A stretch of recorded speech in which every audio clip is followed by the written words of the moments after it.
أشرقت نفسي بنور من فؤادي حينما Assalamu alaikum wa rahmatullahi wa barakatuh. Welcome back. We continue in our last chapter, Babul Hayd. Before the break, we had discussed that the female who is in the state of continuous bleeding, continuous chronic bleeding, she would be termed as being in the state of istihada. What happens to this female? She falls into one of three categories. Either before this problem, this situation, she had a normal cycle of menses. Then while she is bleeding for 30 days, she follows that normal cycle. From the 5th to the 10th of every month, she would be in menstruation. So she follows just like that. For the rest of the month, she would be in the state of istihada. She prays and she fasts as normal. If she did not have a normal cycle before this problem, then she tries to differentiate between the two types of blood.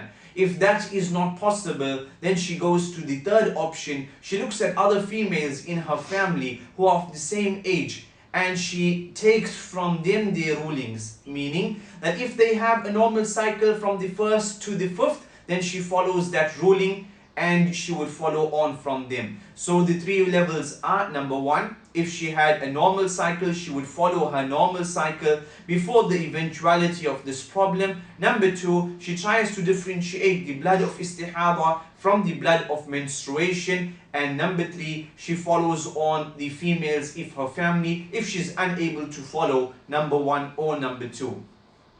We also spoke about if the female has any type of yellowish or brownish discharge after her complete menstruation, after tuhur has been achieved, after purification has been achieved, then she does not give this discharge any consideration whatsoever.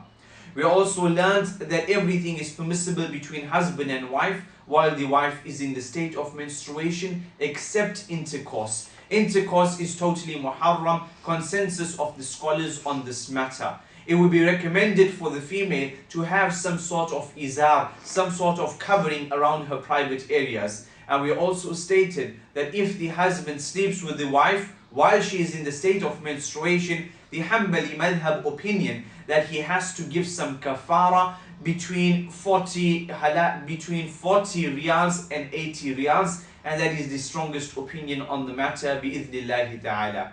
With that, we continue with hadith number 125.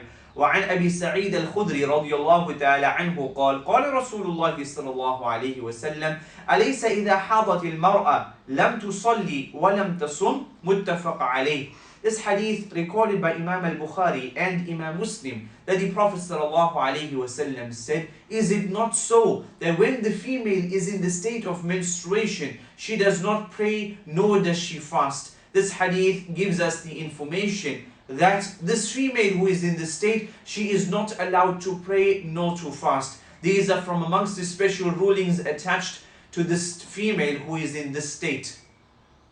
And there is consensus of the scholars on this matter. Hadith number 126. If she's not allowed to pray, not allowed to fast, what other aspects is she not allowed to perform? We've already discussed intercourse is not allowed. Are there any other acts of ibadah which are haram for her? Then the answer, 126, وعن عائشة رضي الله تعالى عنها قالت لما جئنا سرف حطوا. Aisha radiallahu ta'ala anha states that when we reached the point of Sarif, the place called Sarif, this is outside Mecca. This was during the Prophet sallallahu alaihi wasallam's final Hajj. Aisha radiallahu ta'ala anha states that she began her cycle of menstruation.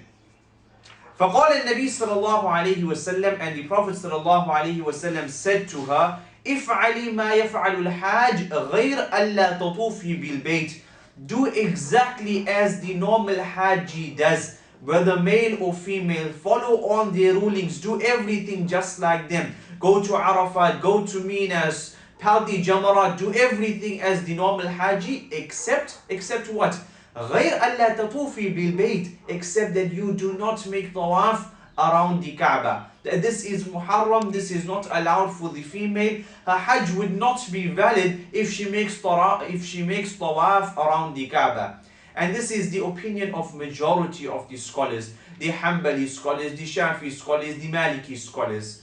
As for Ibn Taymiyyah rahimahullah and some of the Hanafi scholars, they were of the opinion that if the female in the state of menstruation makes tawaf around the Kaaba, then she has left out something which is wajib. Her tahara, her purification for going around the Kaaba has been left out, so she needs to slaughter a cow or a camel, and then her hajj would be valid. Whereas majority of the scholars stated no, whether you slaughter a cow, whether you slaughter a camel, whatever it might be, tawaf around the Kaaba while in the state of menstruation would not be valid under any circumstance. As for Ibn Taymiyyah, as we mentioned, he was also of the opinion that in dire circumstances wherein this female is unable to remain behind in Mecca until her menstruation ends, her caravan might be leaving, her mahram might be leaving, there's no way that she can remain behind. So Ibn Taymiyyah rahimahullah stated that he was of the opinion that it would be permissible for her to make tawaf around the Kaaba.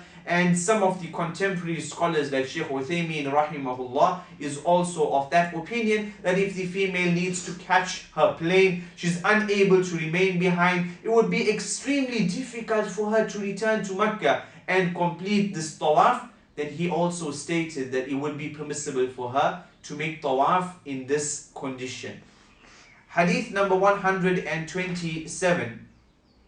وعن معاذ رضي الله تعالى عنه أنه سأل النبي صلى الله عليه وسلم ما يحل لرجل من امرأته وهي حائض فقال ما فوق الإزار رواه أبو داود وضعفه.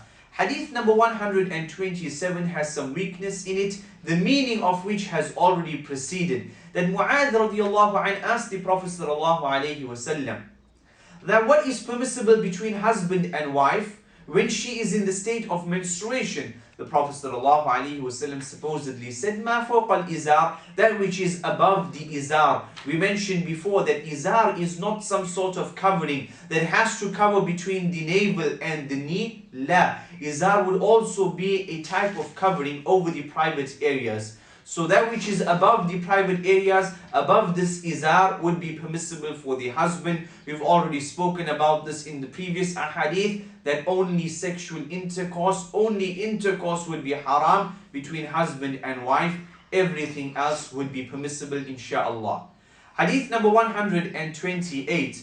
وعن سلمة رضي الله تعالى عنها قالت كانت النفساء تقعد على عهد النبي صلى الله عليه وسلم بعد نفاسها 40 يوما رواه الخمسة إلا النسائي وفي لفظ له ولم يأمرنا النبي صلى الله عليه وسلم بقضاء صلاة النفاس. Hadith number 128, the last hadith in this chapter, dealing with the issue of nifas. When a female has given birth to a child, this bleeding that she undergoes for a number of days, what's the ruling with regards to this bleeding? Is it just like menstruation that she cannot fast, she cannot pray? Or is it like istihada that she prays and she fasts? Then the answer is this postnatal bleeding follows on the rulings of menstruation. She is not allowed to pray. She is not allowed to fast. Her husband is not allowed to sleep with her during this period. How long is this period? Then Salama radiallahu ta'ala anha states that the female in nifas would remain staying away from salah, from fasting, for 40 days. This was the maximum duration of 40 days. And is there a minimum period?